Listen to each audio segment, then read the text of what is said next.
A continuación, Noticiero Telesucesos. Clasificación A. Apto para todo público. Un noticiero pensado para usted porque se lo merece. Nos acercamos a la realidad desde diferentes perspectivas. Noticiero Telesucesos. Primera parte del Noticiero Telesucesos con las noticias más importantes del día.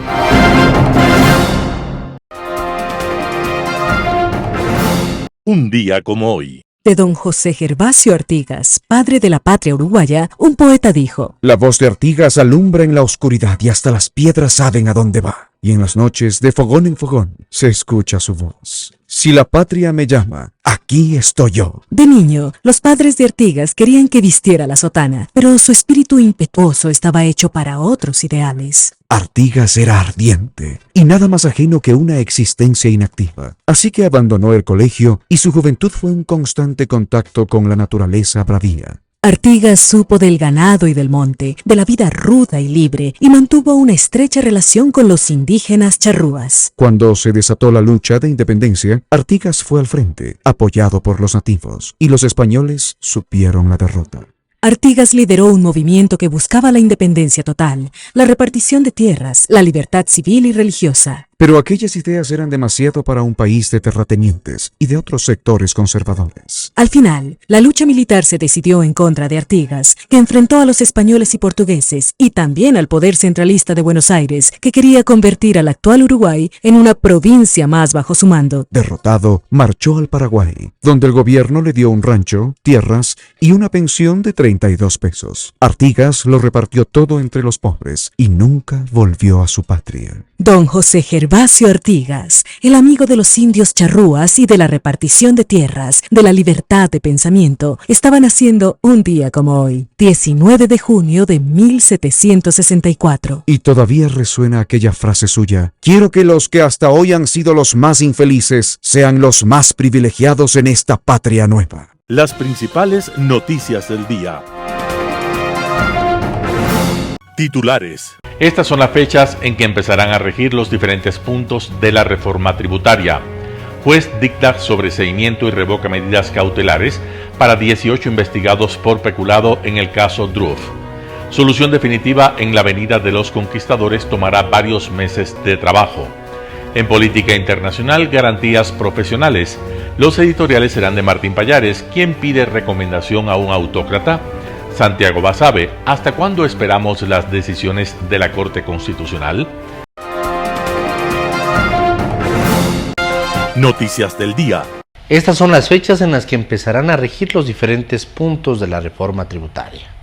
Luego del dictamen favorable que emitió la Corte Constitucional al decreto Ley Orgánica para el fortalecimiento de la economía familiar el pasado 16 de junio, ahora se alista para que el presidente Guillermo Lasso lo suscriba y posteriormente se publique en el registro oficial para que entre en vigencia. Según Francisco Briones, director del SRI, estos serán los tiempos en que entrarán en vigencia. Rebajen el impuesto a la renta a las personas naturales y aplicación de nuevo esquema rigen a partir del año fiscal 2023. La tarifa del 12% a los espectáculos públicos desde el mes siguiente de la publicación de la reforma tributaria en el registro oficial. La tarifa 0% de IVA para las operaciones realizadas por los negocios populares desde el mes siguiente de la publicación de la reforma tributaria en el registro oficial. Las reformas del impuesto a la renta en el régimen impositivo para emprendedores y negocios populares RIMPE regirán a partir de enero del 2024. El impuesto a la renta del 15% a las operadoras de pronósticos deportivos entrarán en vigencia a partir de enero del 2024. Briones también indicó que en las próximas semanas emitirán la normativa aclaratoria para la aplicación del decreto Ley Orgánica para el fortalecimiento de la economía familiar. Según el SRI, con la reforma tributaria, $195 millones retornarán a la economía de las familias. 340,000 negocios populares que antes pagaban 60 como impuesto a la renta ya no cancelarán ese valor cuando vendan menos de $2.500, entre otros beneficios. Juez dicta sobreseimiento y revoca medidas cautelares para 18 investigados por peculado en el caso Druff.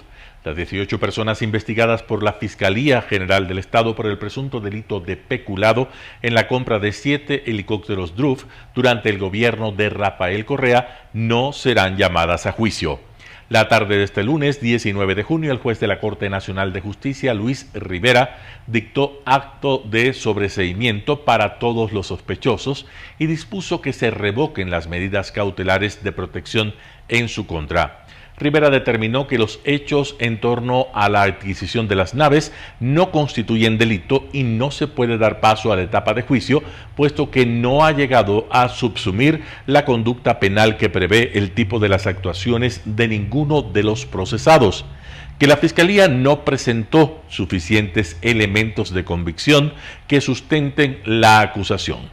Una vez que el juez concluyó su resolución, durante la audiencia, la fiscal general del Estado, Diana Salazar, defendió la argumentación del Ministerio Público y apeló el dictamen. En este caso, la Fiscalía sostiene que se cometieron irregularidades en el proceso precontractual, contractual y de ejecución de la compra de 7 helicópteros DRUF a la compañía Hindustan Aeronautics Limited de la India, ocurrido en 2008 por más de 45 millones de dólares. El Estado fue representado por el Ministerio de Defensa, mientras que la empresa HAL fue representada en Ecuador por la firma Sumil CA. La Fiscalía argumentó que la transacción significó un perjuicio de 66.4 millones de dólares para el Estado. Entre los 18 investigados se encuentran 2 ministros de defensa del correísmo, Javier Ponce y Wellington Sandoval, el representante legal de la compañía hindú para Ecuador, Juan Cortés, y el excomandante de la Fuerza Aérea Ecuatoriana, Rodrigo Bohórquez, y varios integrantes de la Fuerza Aérea Ecuatoriana en servicio pasivo. Solución definitiva en la Avenida de los Conquistadores tomará varios meses de trabajo. Un nuevo trazado vial hacia la ladera aledaña a la avenida Simón Bolívar es una de las alternativas que se barajan tras el deslizamiento del talud en la avenida Los Conquistadores en Quito. El hecho ocurrió la mañana del sábado 17 de junio del 2023. Esta arteria vial conecta la urbe con Cumbayá y a diario transitan unos 8.000 vehículos. Luego del deslizamiento, la circulación está restringida. La mañana de este lunes 19 de junio del 2023, técnicos de la empresa Pública Metropolitana de Movilidad y Obras Públicas, EPMOB, Consejo Provincial y otras instituciones acudieron al lugar. Jorge Campoverde, gerente de Obras Públicas del EPMOB, informó que se realizarán evaluaciones para determinar las acciones. Una de estas es un posible nuevo trazado vial. También podría contemplarse la instalación de una estructura de soporte en la vía. No obstante, hasta que se cuente con los resultados de los estudios, aún no hay nada en firme y por ende tampoco plazos. Hasta tanto, en el sitio del deslizamiento se colocó un cerramiento provisional. La circulación está restringida para automotores, peatones y ciclistas. En el punto hubo una rotura de una tubería de agua potable que afectó a 150 personas. Esta fue restituida el sábado. Pero este 19 de junio aún habían personas que se abastecían de líquido vital a través de tanqueros por la baja presión en las tuberías. Campoverde indicó que la evaluación del deslizamiento se ejecutará en los 2 kilómetros de la vía entre la avenida Simón Bolívar y la Y de Cumbayá. Las intervenciones en los puntos críticos que puedan identificarse también dependerán de estudios técnicos. En la zona del deslizamiento y en los alrededores de la Avenida de los Conquistadores, la Agencia Metropolitana de Tránsito OMT desplegó un operativo. La Agencia Metropolitana de Tránsito OMT ha diseñado rutas alternativas. Estas son Ruta Viva, Simón Bolívar y Osvaldo Guayasamín. Entrevista del día. Este lunes en Radio Sucesos estuvo presente Carolina Andrade, secretaria de Seguridad y Gobernabilidad del Distrito Metropolitano de Quito, para hablar acerca de los operativos de control en la ciudad. Escuchemos qué es lo que dijo. Así es, mucho antes de ya tomar posesión, hace un mes en la alcaldía municipal, con la nueva gestión de Pavel Muñoz, hubo una reunión entre el ministro del Interior y el alcalde, donde definieron algunas acciones de cooperación y de trabajo interinstitucional, algo que es clave en este momento. Necesitamos poner todos los recursos disponibles para mejorar las capacidades operativas de la policía. Ese fue el compromiso. Inmediatamente después de posicionados se ejecutó ya la primera reunión de equipo interinstitucional. Es una reunión que sucede todos los días miércoles, donde evaluamos justamente los datos que usted acaba de mencionar, son parte del cuadro de mando integral de la policía, es decir, las estadísticas que la Policía Nacional lleva en su registro, principalmente alrededor de lo que son robo a personas, vehículos, domicilios, etcétera.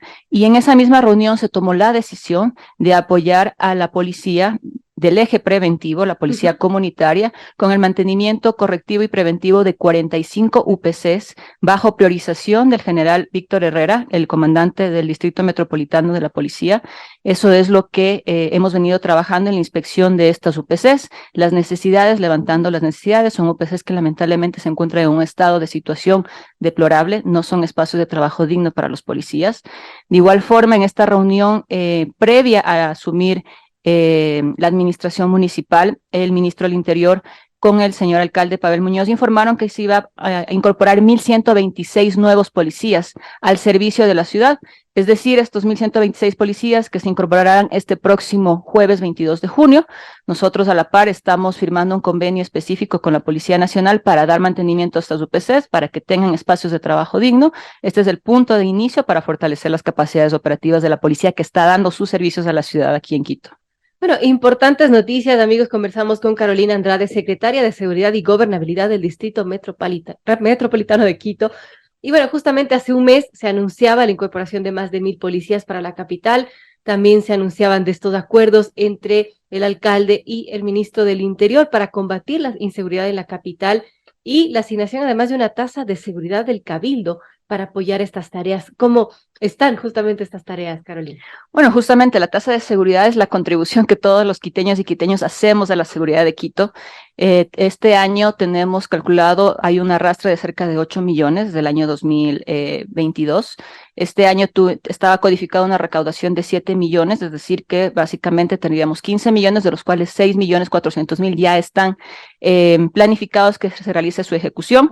Hay una diferencia, lo cual nos permitirá trabajar en proyectos para fortalecer el trabajo, como mencioné, de la policía preventiva, y también estamos explorando también apoyar proyectos para la policía en el eje de investigaciones, que es fundamental. Ustedes saben, quienes nos escuchan, que la competencia de los temas de seguridad es del gobierno central. Ahí está la competencia central. Los gobiernos autónomos descentralizados tenemos una competencia complementaria, principalmente en el eje de prevención, protección y cooperación o coordinación interinstitucional. Bajo este paraguas y bajo el liderazgo del alcalde Pavel Muñoz, hemos trabajado de la mano con la policía para identificar estas necesidades. Creo que todos los quiteños y quiteñas estarán de acuerdo con nosotros que ahorita lo importante es apoyar el trabajo de policía para que ellos puedan tener capacidades operativas básicas. Se hizo durante la anterior administración ya la entrega de 50 camionetas, 138 motocicletas, de las cuales 50 ya fueron entregadas, están pendientes 88 el día. Jueves también el señor alcalde entregará 62 motocicletas más y en agosto 26 motocicletas más. Sin embargo, esto solamente es un punto de inicio a lo que estamos planificando en cuanto a fortalecer justamente estas capacidades operativas de la policía, porque sin eso la policía está totalmente en indefensión para poder dar una respuesta efectiva. Y eso se articula en otros ejes que también estamos trabajando, como por ejemplo la actualización del Plan Metropolitano de Seguridad Ciudadana y Convivencia Pacífica, un instrumento fundamental para identificar las políticas metropolitanas, principalmente en temas de prevención de violencia y delito, y de vigilancia, control y convivencia pacífica en el Distrito Metropolitano. También en Radio Sucesos estuvo Rafael Ollarte, él es abogado constitucionalista, para hablar acerca de los fallos de la Corte Constitucional sobre los decretos ley emitidos por el presidente de la República. Escuchemos la nota. A ver, hay una cosa que hay que entender. Cuando el jefe del Estado disuelve la Asamblea Nacional, la Constitución, en los casos de urgencia en materia económica, le autoriza la emisión de decretos leyes. No es entonces que el presidente de la República, disuelto el Parlamento, puede dictar decretos leyes. No. hay dos condiciones fundamentales. Uno, que el decreto ley sea en materia económica, porque por ahí estoy escuchando a algunos amigos que le están diciendo al jefe del Estado que debería dictar unos decretos leyes en materia electoral para corregir el tema de los partidos, etcétera, etcétera. Bueno, la primera condición, nos guste o nos desagrade, es materia económica. Y la segunda condición, nos guste o nos desagrade, es la urgencia en la emisión del decreto. Ahora, creo que la Corte en esto se apega a derecho cuando distingue lo que es la urgencia para un proyecto de ley de la urgencia para la emisión de un decreto ley. ¿Por qué le digo esto? Porque en materia económica usted puede presentar proyectos de ley a la Asamblea Nacional y calificarlos de urgente, lo que obliga a una discusión inmediata en el Parlamento, es decir, que la Asamblea los apruebe, modifique o niegue dentro del plazo de 30 días, caso contrario, se publica como decreto ley. De acuerdo. Y es lo que ocurrió curiosamente con el primer decreto ley, de fortalecimiento de la economía familiar del presidente Lasso. Y que también ocurre con el de zonas francas, de desarrollo productivo.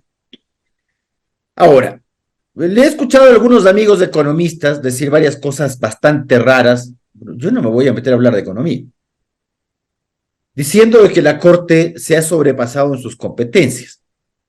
Bueno, la Corte tiene respecto de los decretos leyes de urgencia económica por disolución parlamentaria 3 cuestiones que revisar. La primera, que sea de materia económica. Porque si no es de materia económica no le puede dar la calificación. Aunque te lances del 4º piso. Segundo, que sea de urgencia la emisión del decreto ley. Y tercero, el contenido del decreto ley. Tiene que revisar 3 cosas, por eso es que además se ha demorado. Yo lo he escuchado también a otros amigos periodistas decir, se ha demorado un mes. Bonito. Es que no hay que ser irresponsables tampoco, pues. O sea, ¿cómo usted me va La Corte, doctor Yarte, no tenía un plazo establecido por ley. No tiene plazo. Vea, incluso se ha quedado dentro del plazo que tiene respecto a tratados internacionales, que es 30 días. Para las consultas populares son 20. Pero no, usted entenderá que una consulta popular tiene un contenido mucho menor en cantidad y calidad respecto de un decreto ley tributario o en este caso de zonas francas.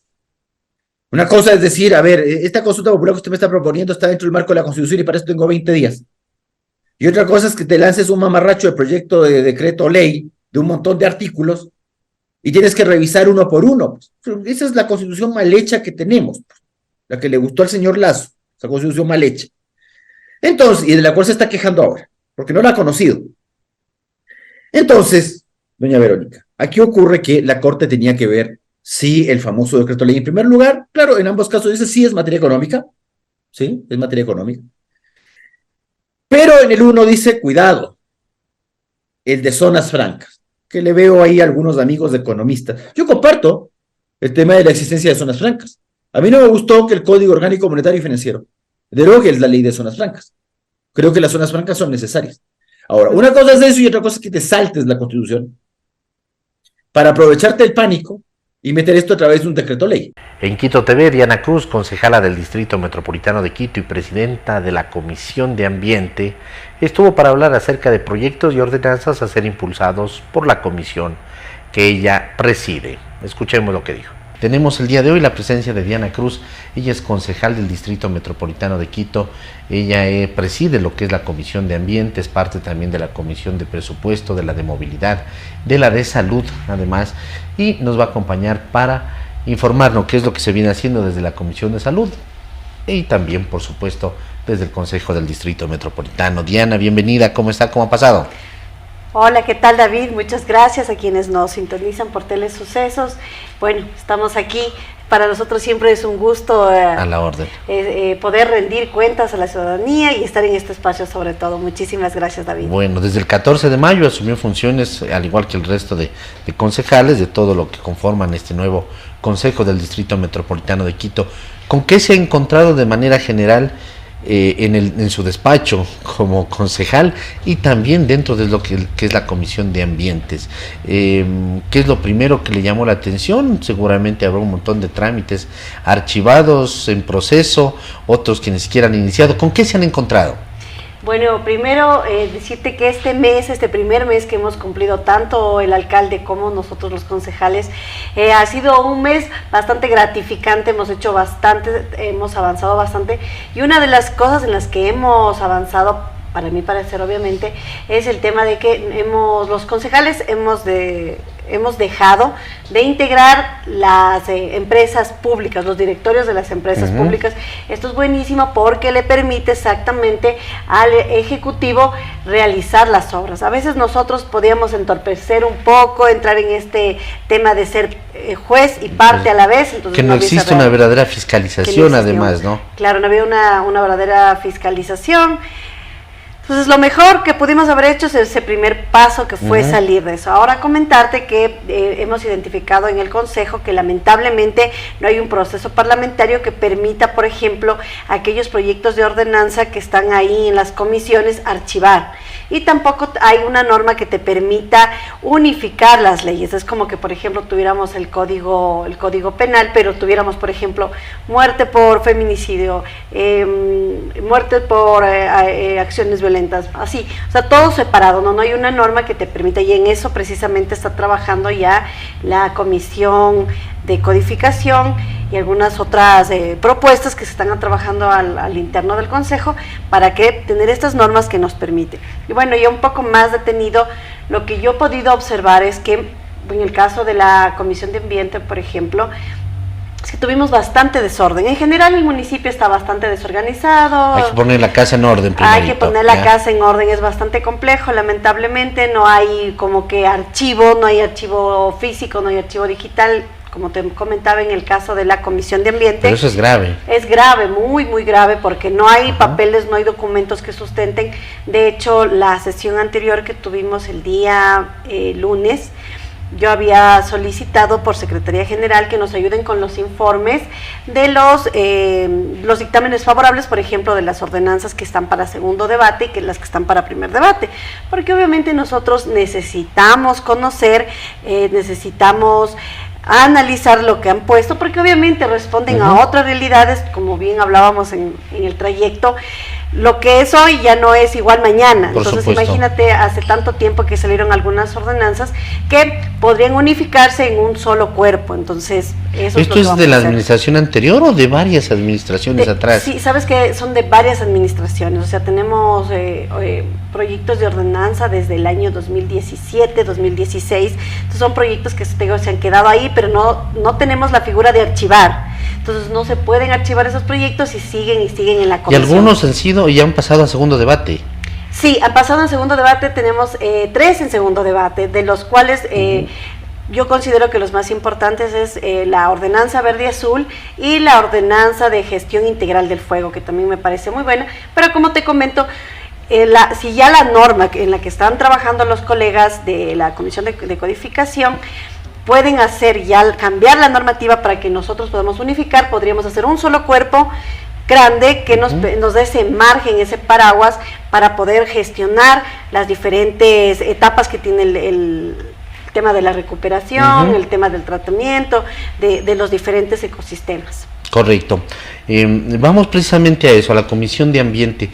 ¿Qué se ha propuesto como proyectos de ordenanza precisamente, o como proyectos que permitan impulsar el tema de la recuperación del ambiente, de la manutención del ambiente en sí, del medio ambiente, y dónde entran estas ordenanzas que usted las ha mencionado, que son muy buenas? Además, el tema de la ordenanza azules y la del verde azul y el tratamiento del fuego? Sí, la gestión Correcto. integral del fuego. Gestión integral del fuego. Cuéntenos un poquito cuál es el plan dentro de la Comisión de Ambiente.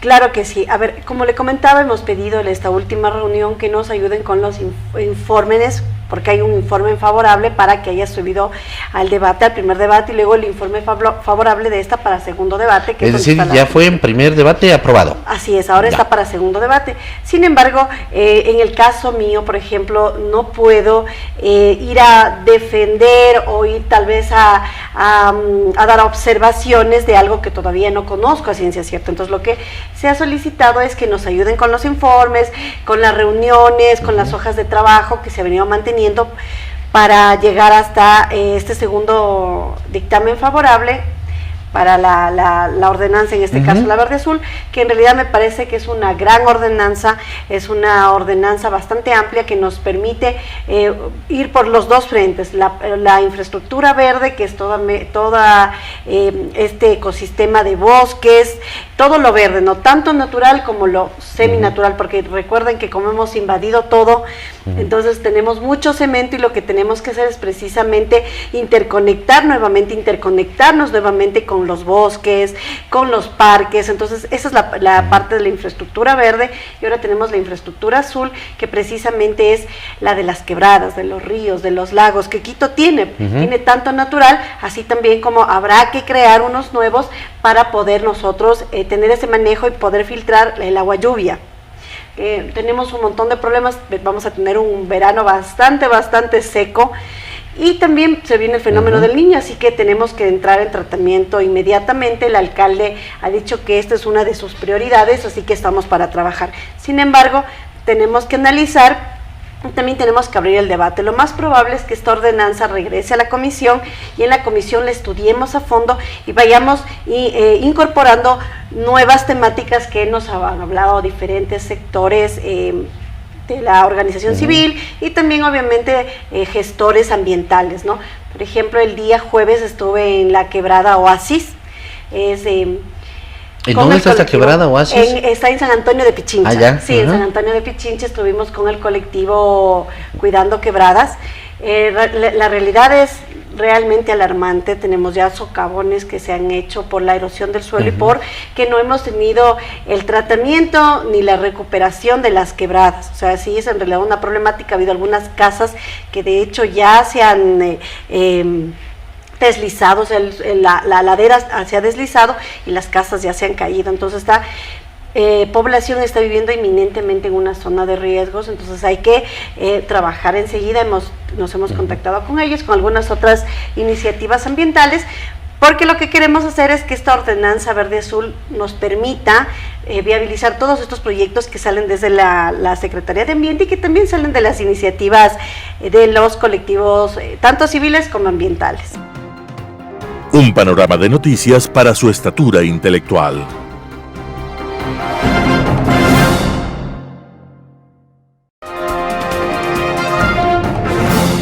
Global Hoy con Alan Carney. Garantías profesionales. Con incredulidad y asombro se ha recibido la noticia de que el presidente Petro pretende obtener colaboración de fondos internacionales para financiar la manutención de las fuerzas del ELN durante la tregua establecida con los guerrilleros en las conversaciones de paz en La Habana.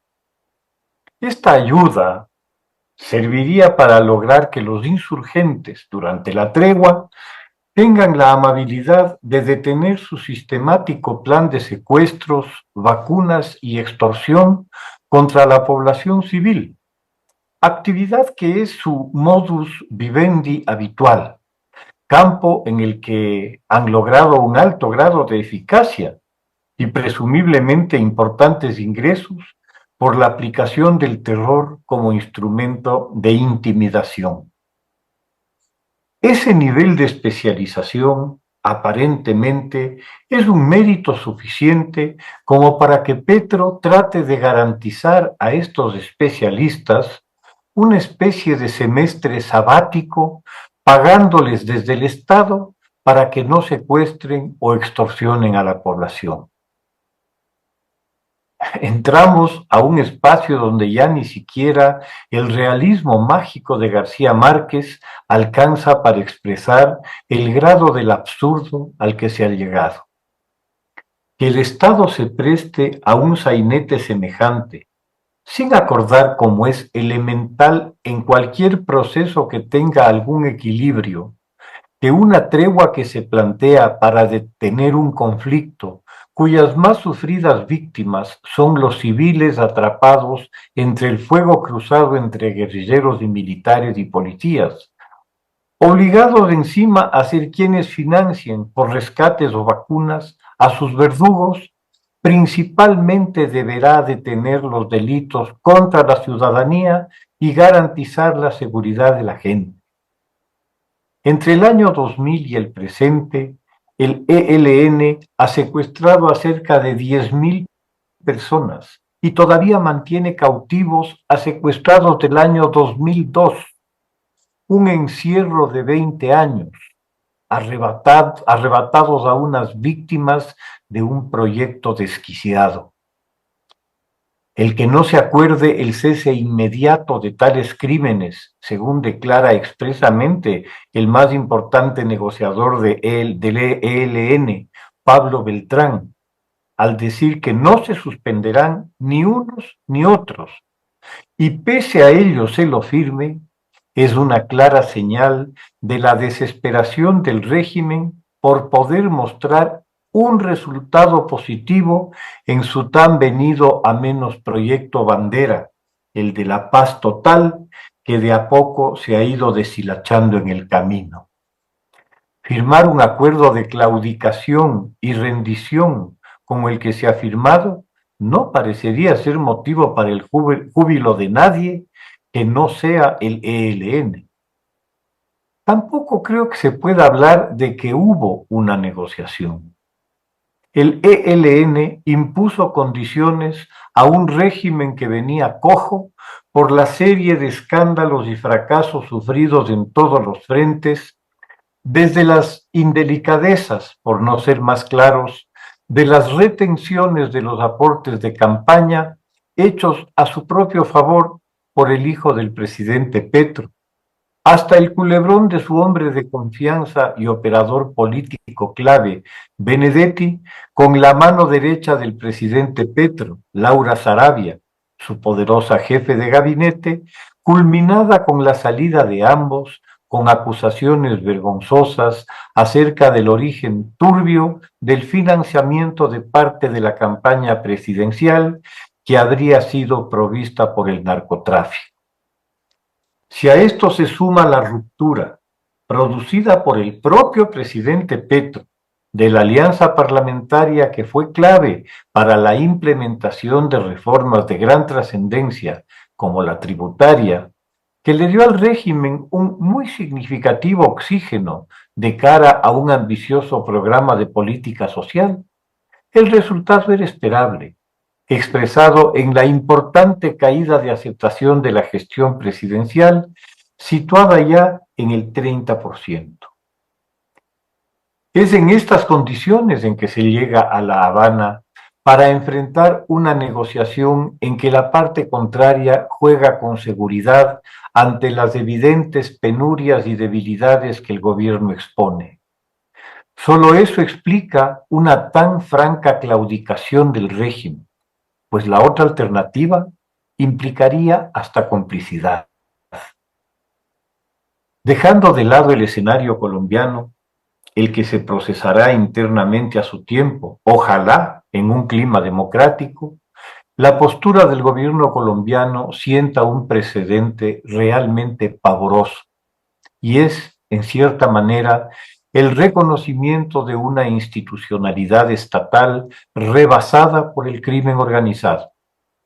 Esta realidad, lamentablemente, no se refiere solo a Colombia, aunque es en ella donde el crimen organizado ha llegado a controlar de manera permanente extensos territorios en los que el Estado efectivamente desapareció. El caso mexicano muestra un crecimiento de los grupos criminales cada vez mayor, con el control del norte del país y una sostenida campaña de intimidación a la prensa que ha visto a decenas de periodistas asesinados por los cárteles narcotraficantes o políticos, en una línea cada vez más difícil de separar. Similar situación se vive en Ecuador, donde la violencia criminal ha dejado para el olvido la manida y autocomplaciente expresión de Isla de Paz. Y es que su ubicación en medio de dos de los principales productores de cocaína del mundo habría requerido de unos recursos económicos, militares y éticos de grandes dimensiones, lo que no ocurrió, pues se permitió el crecimiento del narcotráfico a los niveles actuales por las cercanías del poder político con el crimen organizado que se han evidenciado repetidamente. La increíble postura asumida por el gobierno colombiano implica en la práctica aceptar pagar el chantaje como Estado para que no lo paguen los ciudadanos. En efecto, se crea una subvención para los secuestradores y los extorsionadores, enviando un mensaje tétrico a la sociedad.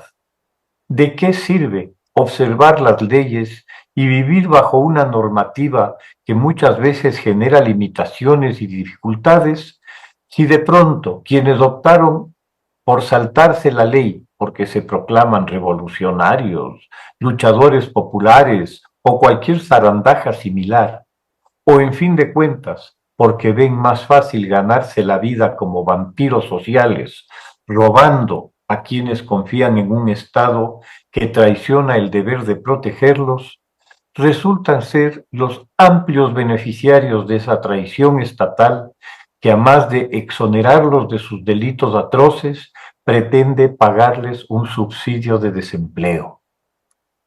El próximo paso, supongo, será proporcionar a los delincuentes prestaciones de seguridad social subsidiadas y, ¿por qué no?, jubilación a costa de los ciudadanos de bien. ¿Cómo se le puede convencer a un niño o a un joven que estudiar tiene sentido e importa si está presenciando que ser delincuente es el mejor de los negocios? No requiere estudios aburridos ni largos, que mejor queden para los que mañana serán sus víctimas, a los que despojará impunemente en connivencia con un Estado que se pasó con armas y bagajes al campo de los delincuentes. Muchas gracias. Editorial. ¿Quién pide recomendación a un autócrata? Artículo de Martín Pallares publicado en Diario El Expreso. Que un periodista le pregunte a una candidata a la vicepresidencia las razones por las que le pidió una carta de recomendación a un sentenciado por corrupción para ingresar a un programa en Harvard parece haber sido pecado capital. Es lo que se vio con la indignación que se desató en el correísmo cuando el periodista Carlos Rojas de Coavisa le hizo esa pregunta a Erika Paredes, compañera de fórmula de Otto Sonnenholzner. Hostigamiento, le llamó un correísta de Cafetín. Como vulgar interrogatorio policial lo calificó un periodista del sector, y la exasambleísta Paula Cabezas dijo que era un acto de odio. El autor de la carta rezongó en contra de Rojas y, de paso, en virtud de su conocida calidad humana, le restó méritos al programa sin dejar de escupir que había sido muy cercana suya. En realidad la pregunta fue pertinente. Si bien el hecho de que Paredes haya trabajado en la iniciativa ITT no la vincula necesariamente a su proyecto político, en cambio, el que le haya pedido una carta de recomendación a Correa es un indicador sobre la visión que tiene sobre la ética pública. El episodio de la carta quiere decir que para la ahora aspirante a reemplazo del presidente, es lo que es una vicepresidente, lo que diga la justicia de su país no tiene legitimidad. Es decir, que se pasa por el forro la institucionalidad. Pero que Correa sea condenado por corrupción no es lo único. El expresidente representa un grosero autoritarismo antidemocrático. No hace mucho dijo en Honduras que su movimiento no se puede dar el lujo de permitir la alternancia en el poder, y su ejercicio en él estuvo marcado por un atroz y paranoico acoso a la prensa y a la oposición. Considerando que pedir una carta de recomendación es un acto de confianza y admiración, ¿nunca le hizo ruido, por ejemplo, la injusticia y lunática persecución de Correa al coronel César Carrión luego del 30S? ¿El juicio al universo? ¿No le hicieron ruido los $600,000 que les sablió el Banco Pichinche en una causa privada, aprovechando su condición de presidente? ¿Y los insultos a las mujeres que no pensaban como él? ¿Lo de gordita horrorosa? No sentir ñañaras ante todo eso es revelador, y Rojas hizo bien su trabajo porque Paredes no es candidata a un empleo privado, sino a una función pública. Artículo de Martín Pallares publicado en Diario El Expreso. ¿Hasta cuándo esperamos las decisiones de la Corte Constitucional? Santiago Basabe, primicias. Como consecuencia de la muerte cruzada, el Gobierno Nacional ha emitido 2 decretos ley de urgencia económica, el primero de naturaleza tributaria y el segundo relacionado con zonas francas. Ambos durmieron el sueño de los justos en la Corte Constitucional más de un mes. Mientras tanto, hasta que los 9 magistrados se dignen a dar una respuesta, en el país no se puede actuar ni planificar. Mientras tanto, los agentes económicos están impedidos de plantear algunas perspectivas de lo que puede ser el futuro inmediato. La incertidumbre gana espacio y el prestigio de la Corte Constitucional se desmorona. Si bien es cierto que la opinión pública durante las últimas semanas se ha concentrado en el proceso electoral, resulta inevitable volver la mirada hacia la notoria falta de prolijidad y de empatía de la Corte Constitucional con el país. Aunque nadie pretende que en un abrir y cerrar de ojos los jueces resuelvan sobre ambos decretos, lo que sí se espera, mejor, se exige, es que desde el máximo órgano de justicia constitucional haya una mediana conciencia del momento político que vive la ciudadanía y de la necesidad de que ellos, desde sus inmaculados y poco criticados espacios, planteen sus opiniones de forma ágil. No es excusa que los jueces no tengan un plazo legal para decidir. Esto no se trata de cuestiones puramente jurídicas, sino de razones políticas, razones de Estado. Precisamente por coyunturas como la actual, es que a los jueces constitucionales se los califica como jueces de la política. Con esta denominación no se trata de señalar que estos magistrados tengan filiación partidista ni intereses específicos con algún sector político. Lo que se pretende argumentar es que en momentos como el que vivimos, la decisión de la Corte Constitucional va a marcar el futuro inmediato del país y, en alguna medida, el ambiente político electoral. Si a esa posición que deben asumir los jueces constitucionales se la valora como actuar o no en el papel de colegislador del presidente Lasso, pues que así se entienda. Ese es el rol que deben cumplir en esta circunstancia. Para eso tienen la investidura. Para eso aceptaron ser jueces constitucionales. Siempre será preferible que las decisiones que tome la Corte Constitucional sean ágiles, oportunas, independientemente de la dirección de los fallos y de los afectos y desafectos que de allí puedan surgir, a que se inunde el ambiente con lo que ya hoy por hoy circula como un rumor cada vez más creciente. Ese rumor no habla de falta de conocimientos ni duda de la honestidad de los integrantes de la Corte Constitucional, pero sí pone en entredicho su falta de entereza para afrontar la coyuntura política y sus consecuencias.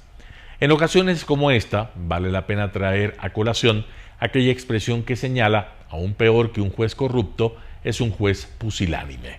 No permitan ustedes, integrantes de la Corte Constitucional, que esa percepción se amplíe a mayores espacios de la ciudadanía. Ser juez constitucional implica tomar riesgos que bajo el actual diseño constitucional no tienen que ver con la estabilidad en el desempeño de los cargos, pues la Corte Constitucional no rinde cuentas a nadie. Esos riesgos en un país como Ecuador tienen que ver con la valentía para asumir decisiones oportunas en momentos de crisis. Si los jueces constitucionales no tienen los arrestos para cumplir ese rol, quizás vale la pena que consideren seriamente su permanencia en ese órgano de justicia. Nuevamente, aún peor que un juez corrupto, es un juez pusilánime. Santiago Basabe, primicias. Noticias internacionales. Texas podrá juzgar por homicidio a traficantes de fentanilo. A delito grave de tercer grado podría llegar la acusación por tráfico de drogas en Texas, según una ley recientemente aprobada. Cualquier persona que provoque una muerte mediante la fabricación o distribución ilegal de fentanilo puede ser procesada por asesinato en el estado de Texas. Y es que, como explica la doctora Rebecca Trotsky-Sear, coordinadora de un programa de opioides del Centro Médico de Los Ángeles, es una droga de alta peligrosidad que ha sido encontrada como adulterante en otras sustancias. Vemos a muchas personas que ingresan a nuestro hospital con sobredosis de opioides, lo que significa que no respiran y están inconscientes. Nos dicen que sin saber que está estaban usando opioides, pensaron que estaban usando otras drogas, como las metanfetaminas. Aunque la peligrosidad de la sustancia ha sido clara y reconocida por políticos que avanzaron el proyecto para ahora convertirlo en ley, la iniciativa contó con oposición. El legislador demócrata Jin Gu fundamentó así su objeción. Estados Unidos se ha convertido en el país con mayor encarcelamiento en todo el mundo y en términos de población per cápita, somos el quinto país con mayor número de personas encarceladas por población. Los acusados en la corte, negros e hispanos, reciben en promedio una sentencia 20% más alta que los acusados blancos bajo la guerra contra las drogas. Además de esta legislación, entraron en vigencia otras leyes enfocadas en el manejo de las drogas. Una facilitará que Narcan, un medicamento que controla rápidamente la sobredosis de opioides, esté disponible en universidades del estado. Laura Sepúlveda, Voz de América, Austin, Texas.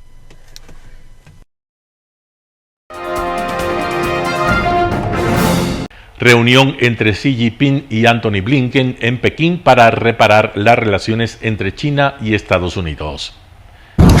Aparente buena impresión de Xi Jinping en su encuentro con Antony Blinken este lunes en Pekín.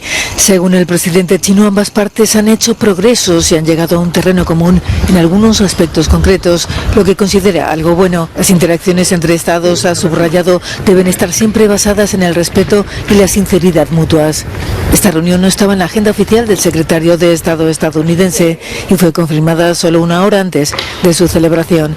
No hay señales, sin embargo, de avances en los temas más espinosos como la cuestión de Taiwán. En las conversaciones previas entre Blinken y el jefe de la diplomacia china, Wang Yi, este había repetido su inquebrantable reivindicación de la soberanía de la isla. A este asunto se suman el conflicto territorial en el mar del sur de China, la rivalidad tecnológica, el proteccionismo comercial chino o su falta de condena de la invasión rusa de Ucrania. Se trata de la visita estadounidense de mayor rango desde la llegada al poder de Joe Biden. Podría dar lugar a una ronda de consultas entre representantes de ambos países, incluso a una entrevista entre los dos presidentes en los próximos meses.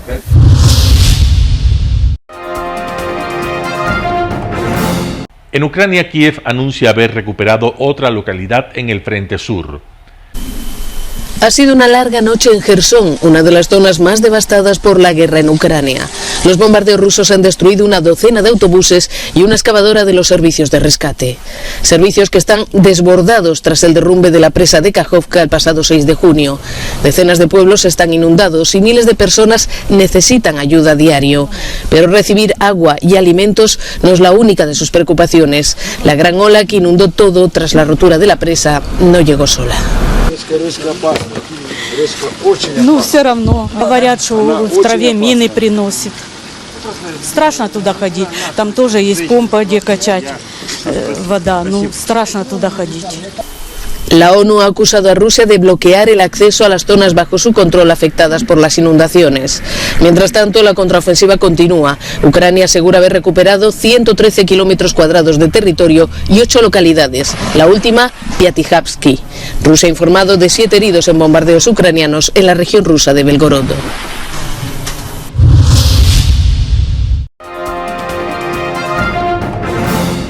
Aumentan las críticas en Grecia por la gestión del hundimiento del barco de migrantes. En Atenas, unas 200 personas han protestado frente a las oficinas de Frontex este domingo por la gestión de la ayuda al barco repleto de migrantes hundido frente a las costas de Pilos. Reprochan no haber intervenido antes para ayudar a las 750 personas que se calcula había en la embarcación. Solo se pudo rescatar a 104, todos hombres, a pesar de que viajaban numerosas mujeres y niños que fueron colocados en la bodega. Se consiguieron recuperar 78 cuerpos. Se ofició una ceremonia religiosa en el puerto de Kalamata en memoria de las víctimas. Según dos de los supervivientes entrevistados por la prensa griega, durante los 4 días de travesía apenas recibieron comida y agua y el motor del barco se estropeó varias veces. Los guardacostas han declarado que lo siguieron desde que fue localizado por aviones de Frontex. Ofrecieron ayuda en varias ocasiones, pero fue siempre rechazada. Incluso lanzaron un cabo a la proa que les fue devuelto. Este lunes declararán ante la Fiscalía los 9 detenidos acusados de pertenecer al grupo de traficantes que organizó el viaje.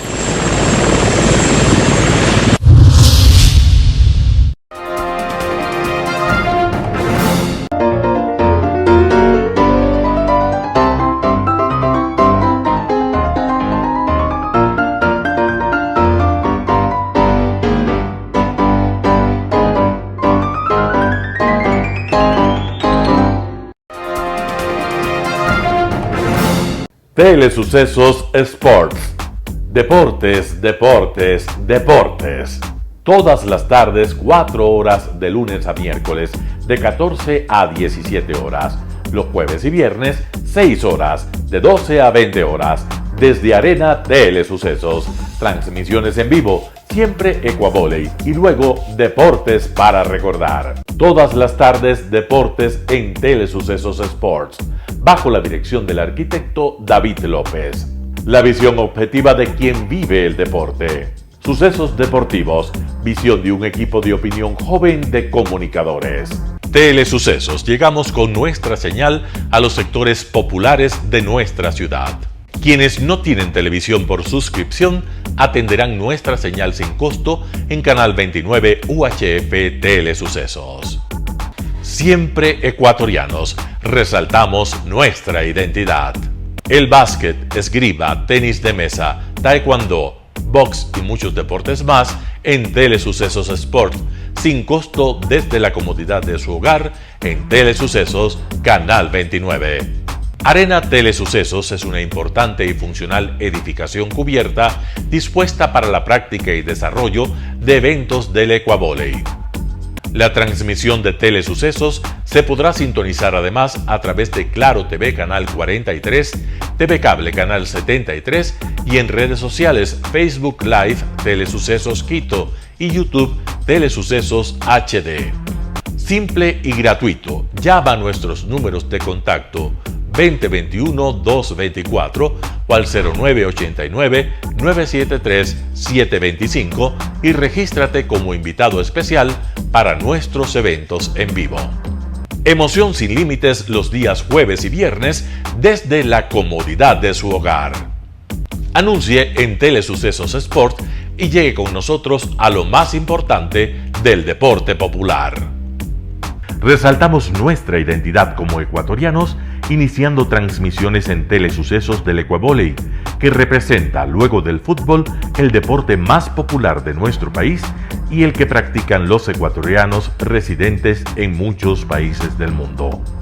Si deseas asistir a los encuentros en vivo de Ecuavoley, comunícate con nosotros a los números de teléfono 2021-224 o al 0989-973-725.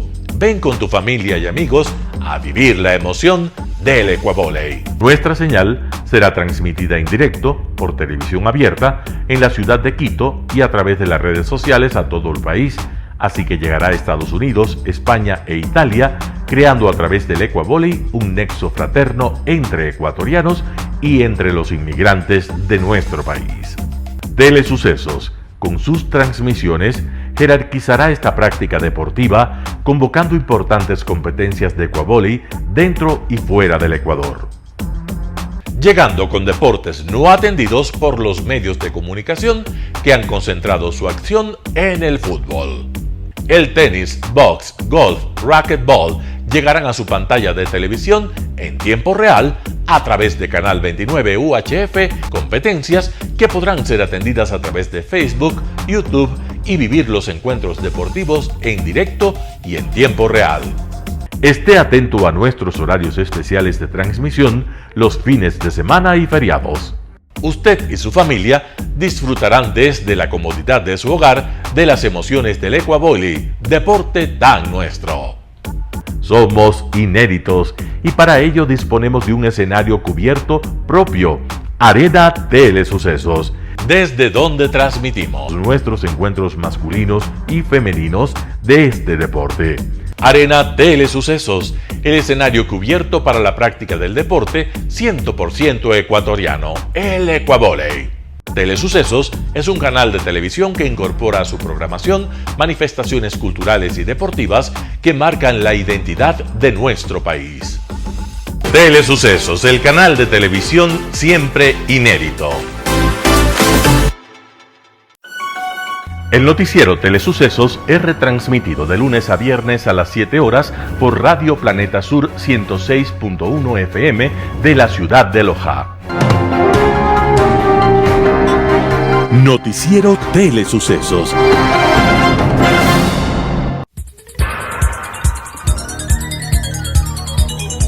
Las opiniones vertidas en este espacio por la producción y dirección del programa son de exclusiva responsabilidad de sus autores y de quienes intervienen en ellos.